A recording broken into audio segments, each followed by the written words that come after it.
Down your prognosis of the economy. It looks like everything you predicted 5 years ago is now happening. The head of Walmart admits, quote, serious inflation is now starting, more and more monetization of debt. I mean, are we now heading into that depression? Well, yeah, you talk about taxation. Inflation is the most vicious form of taxation because people don't even realize they're paying it. You know, the government is blaming rising prices on speculators, on foreign growth, on Middle East tension. Prices are rising because the government is printing money. Instead of taking money away from us in taxes and spending it, they're robbing our purchasing power. And when your purchasing power is robbed, the way you see that is the price of everything that you need to buy is going up. And this is what is happening. And you mentioned, you know, earlier before you introduced me, that in the month of March, the government spent 8.5 times what it collected in tax revenues. The lion's share of that money was going to repay maturing Treasury debt. And guess how they were able to repay it? By borrowing it from the Federal Reserve, which bought about 70% of those new issues. What is going to happen in a couple of months when the federal government has to borrow all this money and the Federal Reserve's not there? You know, either interest rates have to skyrocket to convince other people to buy, or the Fed's going to have to be back for QE3. But either way, we got big problems ahead. I wanted to ask that question. Europe, for the first time in decades, led with the announcement, not the Fed, that they're going to go ahead and increase interest rates. The Fed then followed and said maybe at the end of the year. What is it going to do as interest rates rise? Why are they saying that's triggering further dollar devaluation? Well, A, they're not rising fast enough, because just raising interest rates by a quarter point here and a quarter point there ain't going to do it.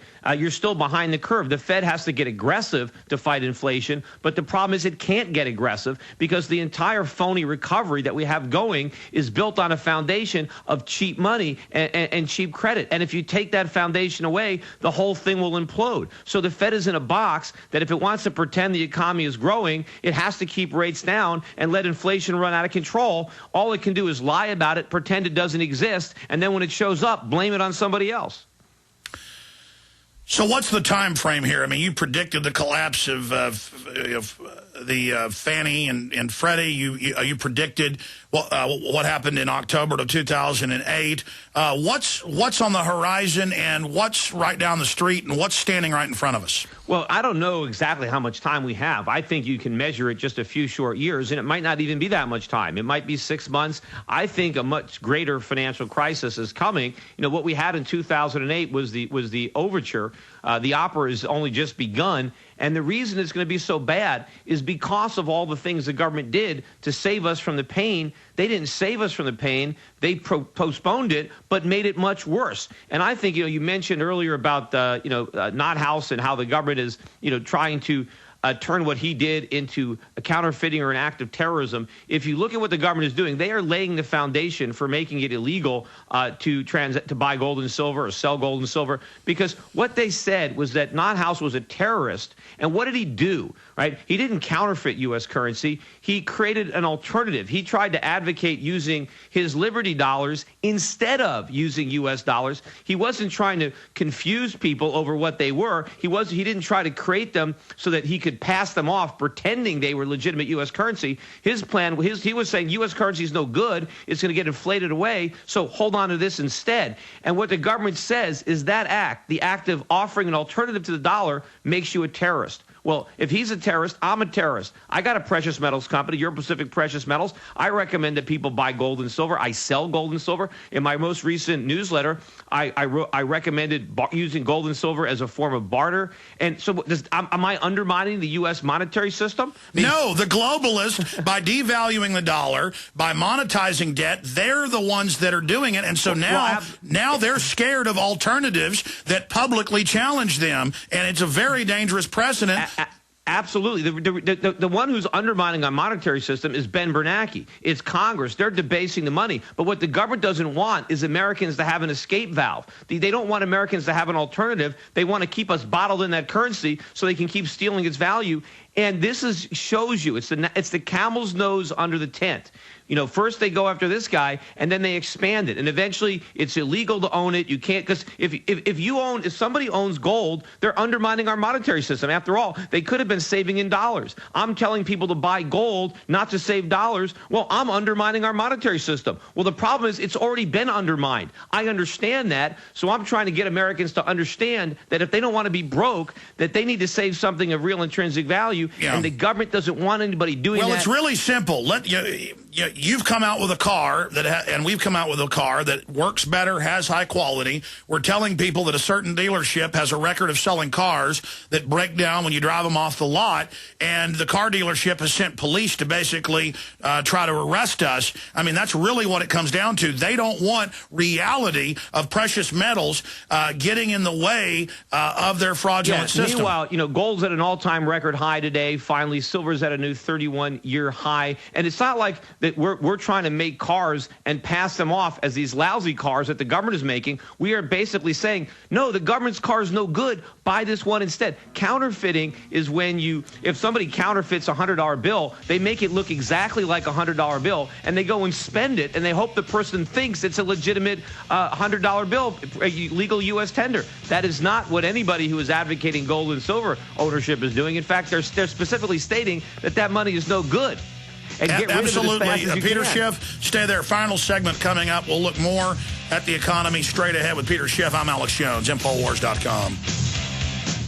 Hello, friends. This is Alex Jones. The earthquake, tsunami, and nuclear disaster that killed thousands of Japanese citizens is nothing compared to the devastation that could be caused by hyperinflation that will soon hit the United States and could lead to millions of Americans becoming homeless, all caused by the devalued U.S. dollar. While the mainstream media continues to ignore inflation, our friends at the National Inflation Association provide a free weekly newsletter that educates Americans to the facts and truth about the U.S. economy and inflation. I urge you to sign up at the NIA's free newsletter at www.inflation.us to learn how you can not only survive, but prosper during the upcoming hyperinflation crisis. Silver has more than doubled since the NIA declared silver the best investment for the next decade on inflation.us. The NIA's team of expert economists are happy to answer any economic questions you have about inflation, debt, currencies, real estate, precious metals, and commodities. Visit inflation.us to learn the economic truth that the mainstream media ignores. We all know that Berkey water purification systems are the most trusted name in water filtration. As an authorized Berkey dealer for over 5 years and serving thousands of satisfied customers, the Berkey Guy offers amazing specials for Berkey water filtration systems. The Berkey Light systems include a set of self-sterilizing and recleanable black purification elements that purify water by removing chlorine, pathogenic bacteria, cysts, and parasites to non-detectable levels and remove harmful chemicals such as herbicides and pesticides. Order the Berkey Light system today, complete with 2 black Berkey elements for only $220. And the Berkey Guy will include 3 sport Berkey water bottles and ship everything to you free of charge. That's right, 3 sport Berkey water bottles and free shipping. An $87 value, yours free. Call the Berkey Guy at 1-877-886-3653. That's 1-877-886-3653. Or order online at goberkey.com. That's goberkey.com. Today. Hi, this is Alex Jones. Did you know that the global elite are now storing non-hybrid seeds in secret storage vaults near the Arctic Circle? Did you know that in a real meltdown, non-hybrid seeds can become more valuable than silver or gold? It's true, seeds have outperformed even gold and silver before in this country, and it's possible that could even happen again. So our friends at Solutions from Science have put together the perfect mix of non-hybrid seeds. They call it a survival seed bank, and it can produce an endless supply of nutrient-dense food for you and your family. And here's the best part. These seeds have not been genetically modified in any way, and you actually get enough seeds to plant a full-acre crisis garden. So visit them today at survivalseedbank.com. That's survivalseedbank.com, or give them a call at 877-327-0365. That's 877-327-0365. Remember, in a real crisis, non-hybrid seeds are the ultimate barter item. This is Alex Jones for survivalseedbank.com.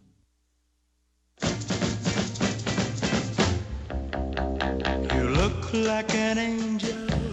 So the private Federal Reserve teamed up with the government and has basically destroyed the dollar, devalued it. They're monetizing 70% of the debt. That means Weimar Republic, Zimbabwe, Argentina. And if you go back to 1933, they do not want to compete with gold and silver. And as gold and silver continues its meteoric rise, they have been trying to demonize it. They've been trying to manipulate the market. They're now failing against the laws of economics.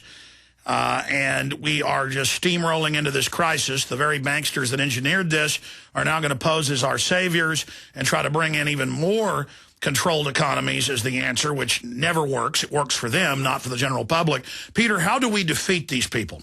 Well, ultimately, they're going to defeat themselves because the whole economy is going to collapse around them. We have to make sure that they get the blame for it, that central banking and central government planning gets the blame. All we've had is repeated doses of government stimulus. The stimulus is the problem. The stimulus is toxic. That's why the country is so sick. And we're not going to solve our problems with government stimulus. We can't solve them until the government stops stimulating. The problem is they never will because they don't have the political courage to take away the punch bowl. Because in order to get better, we have to swallow some bitter-tasting medicine. We have to recognize that our economy is all screwed up. We got too many people working for government, too many people working in the service sector, not enough people manufacturing and producing. We got too many regulations. We got too much rules. We don't have enough savings. A lot of things have to change. And during that transition, there's going to be winners and losers. And the politicians don't want that because a lot of the losers are the ones that are voting these politicians into office. So they're just going to continue to pretend that they can make everything better with a magic wand, that all we need is to print some more money,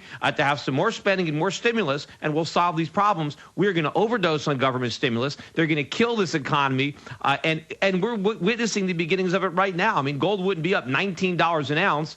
Silver wouldn't be up almost 70 cents today if what they were doing was working.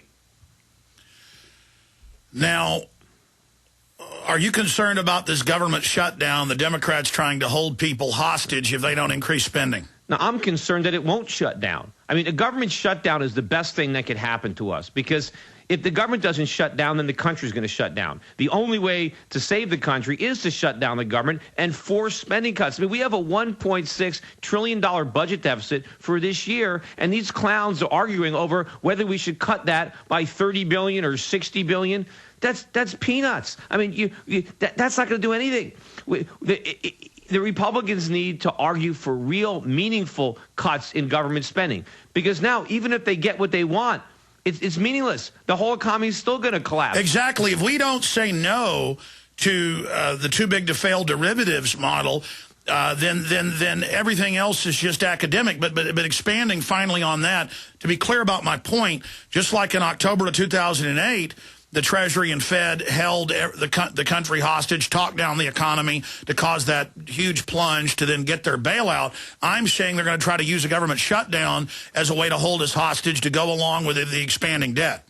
Well, they're not going to shut the government down. They're going to make a lot of noise. And at the end of the day, they're going to raise the debt ceiling yet again. And they're going to spend more money because they can do it. And as long as the Chinese are lending to us and the Japanese and the Saudis, we're going to keep borrowing. And as long as Ben Bernanke is printing, we're going to keep spending. And then until the whole thing falls off the edge of a cliff. And nobody wants to acknowledge that what we need to do is raise interest rates, tighten up on credit, because nobody wants to go through the fact that, well, that's going to bring down the stock market. That's going to cause housing prices to fall. They have to fall. Housing prices are too high. And the consequence of trying to artificially prop them up with cheap credit is that we destroy the currency and we inflict far greater damage and far greater losses across the country than if we simply let housing prices fall to their natural level. Well, bottom line, we're in a battle to get the truth out, because if we don't, the system's going to use these crises to expand their model of vertical integration with the mega corporations teamed up with government. Peter Schiff, thank you so much for joining us. Look forward to speaking to you in the near future. Thanks for having me on. You bet. We'll be right back with the second hour. Congressman Ron Paul coming up.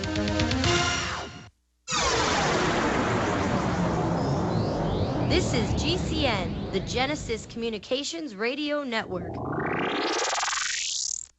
Alex told you the government announced recently that the recession is over. It ended on June of 2009. The millions of Americans unable to find work might not agree. Perhaps the recession ended for the bankers and government employees, but for the rest of us, things seem to be getting worse. Gold and silver haven't heard the news either. They've begun their long-expected journey to the moon. In addition to converting your shrinking dollars into gold and silver, you should consider a food savings account from eFoods Direct. They both make fabulous investments. Food is our greatest dependency, and we know it will be more precious than any financial resource. You and your family need food to survive a crisis, and you can't eat paper, stocks, or metals. Alex has been urging you to invest in delicious, easy-fix meals to enjoy now or save for long-term. This will freeze the cost of your food while you can still afford it. Visit eFoodsDirect.com on